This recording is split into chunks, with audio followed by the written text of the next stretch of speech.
শেষ ঈদের পরে আমরা আমাদের ঈদের পর আন্দোলন, খালেদা জিয়ার এমন ঘোষণা বার কয়েক দেওয়া হলেও বরাবরের মতো এবারও ব্যাকফুটে বিএনপি।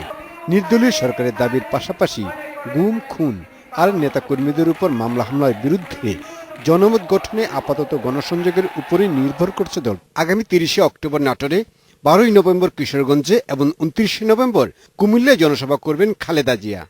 ডিসেম্বর থেকে আন্দোলনের গতি আনতে তৎপর দলটি। আমাদের প্রত্যেকটি বড় জাতীয় ঘটনা, আন্দোলন কিন্তু এই সময়গুলিতে হয়েছে।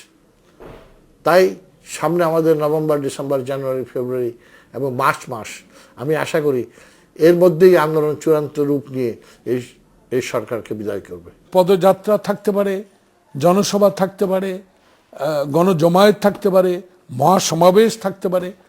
5ই জানুয়ারি নির্বাচনের সময় ঢাকা মহানগরীতে আন্দোলন গড়ে তোলার ক্ষেত্রে ব্যর্থতা কাটিয়ে উঠতে তৎপর নগর বিএনপির নতুন নেতারা। একটি সফল গণ আন্দোলনের জন্য যে পরিমাণ সাংগঠনিক শক্তি দরকার, আমাদের বিশ্বাস যে সেই পরিমাণ সাংগঠনিক শক্তি আমরা ইতিমধ্যে অর্জন করতে পেরেছি। বিএনপির আন্দোলনের ভবিষ্যৎ দলের নেতাকর্মীদের সক্রিয় করার উপর নির্ভর করছে বলে মনে করছেন দলের নীতি নির্ধারকরা। Shahabuddin Chowdhury, independent news, Dhaka.